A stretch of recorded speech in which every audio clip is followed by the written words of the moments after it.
Hello and welcome to A Wheel Thing TV. I'm Dave Knoll. In this week's episode we're checking out the WRX STi.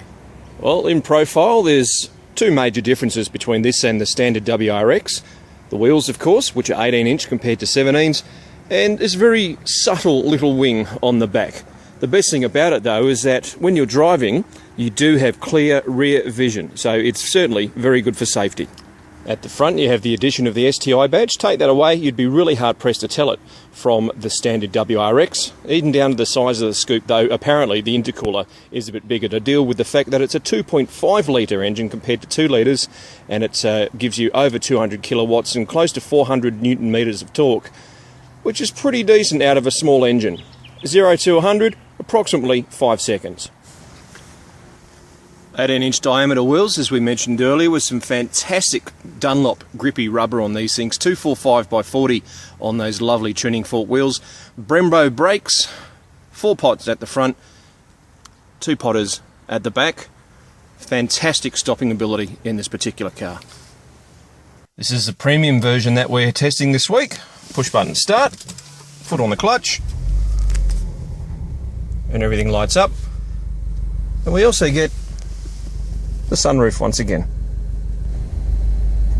In this case, the SI drive system, Subaru's intelligent drive system, is done via the dial here.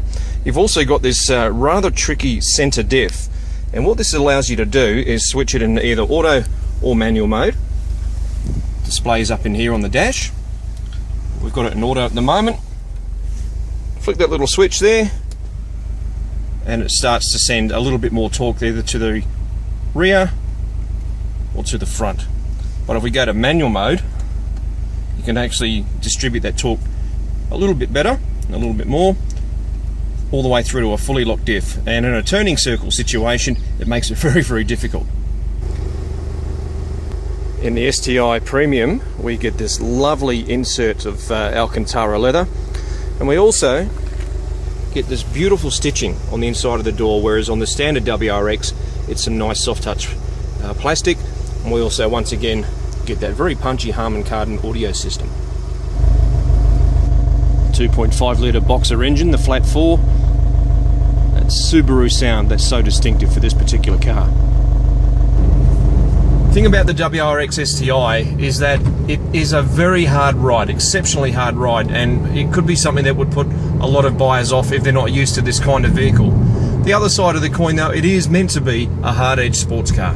Well, thank you Subaru for giving me the chance to try out the WRX STi, the 2015 version. It's a 6-speed manual only. You don't get an automatic in this car, and I think that's not a bad thing. People who like to drive the car generally prefer manuals. There is something slightly different about this compared to the automatic though, and the feeling that I have is not quite as seat as the pants quick, even though 5 seconds to 100 would belie that particular statement. It just doesn't feel to have that rolling thunder of urge about it once you plant the foot and get going. But it's certainly not slow, there's no doubt. For $60,500, it is a lot of money for this kind of car, but it's an enthusiast car, it's a driver enthusiast car. And I think that's where Subaru will always have their market, especially when it comes to the STi. For A Wheel Thing TV, I'm Dave Knoll.